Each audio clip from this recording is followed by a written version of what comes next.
ప్రస్తుతం బంగారం ధర స్వల్పంగా తగ్గిన నేపథ్యంలో పసిడి ప్రియులకు కాస్త ఊరట కలిగింది అని చెప్పవచ్చు.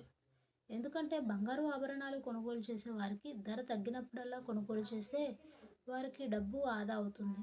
ఇదిలా ఉంటే బంగారు ఆభరణాలు ప్రస్తుతం కొనుగోలు చేసే వారికి పెరిగిన ధరలు ఇబ్బంది పెడుతున్నాయి అని చెప్పొచ్చు. ఎందుకంటే అంతర్జాతీయ మార్కెట్ కారణంగా రిటైల్ మార్కెట్‌లో 22 క్యారెట్ల ఆర్నమెంట్ బంగారం ధర కూడా భారీగా పెరిగింది. ఆభరణాల మార్కెట్‌లో పసిడి నగలు కొనుగోలు చేసే వారి సంఖ్య భారీగా తగ్గింది.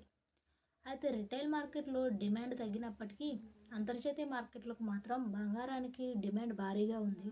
దీంతో ధర పెరగడానికి దోహదపడుతుంది. నేడు కుప్పకూలిన బంగారం ధర హైదరాబాద్‌లో రూ. 3,300 తగ్గిన రేటు. గడిచిన కొన్ని వారాలుగా బంగారం ధరలు భారతదేశంలో పెరుగుతూనే ఉన్నాయి. అయితే దీనికి ప్రధాన కారణాలను పరిశీలిస్తే ట్రంప్ దూకుడు నిర్ణయాలతో పాటు దిగజారిన అంతర్జాతీయ రాజకీయ పరిణామాలుగా తెలుస్తుంది. గాజా, ఇజ్రాయెల్ మధ్య మొదలైన పోరు నుంచి పరిస్థితులు మరింతగా దిగజారుతున్నాయి.